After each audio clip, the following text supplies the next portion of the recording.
ગાંધીના કલાકોમાં ગરફોડ ચોરીનો ભેદ ઉકેલી ગરફોડ ચોરીના આરોપીને ઝડપી પાડતી અઠવા લાઇન્સ પોલીસ સુરત શહેર અઠવા પોલીસ સ્ટેશનના police inspector Shri I M. Khuddar સાહેબ તથા second police inspector Shri R R. Makwana સાહેબ નાઓની સૂચના અને માર્ગદર્શન હેઠળ અઠવા લાઇન્સ પોલીસ સ્ટેશન ખાતે દાખલ થયેલ પાર્ટ એ ગુનો રજિસ્ટર નંબર 2026 ભારતીય ન્યાય સંહિતા 1/2023 ની કલમ 305A 331 2 3 4 મુજબનો ગરફોડનો અનડિટેક્ટેડ ગુનો શોધી કાઢવા સારું surveillance police sub inspector A.R. Mahida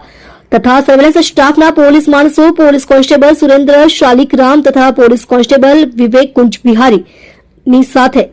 police station વિસ્તારમાં પેટ્રોલિંગમાં હતા દરમિયાન પોલીસ કોન્સ્ટેબલ સુરેન્દ્ર શાલિકરામ તથા પોલીસ કોન્સ્ટેબલ વિવેક કુંજ બિહારી નાઓને સંયુક્ત બાતમી હકીકત મળેલ કે ઉપરોક્ત ગરફોડનો ગુનાનો આરોપી મોહમ્મદ ઇરફાન ઉર્ફે ડેપો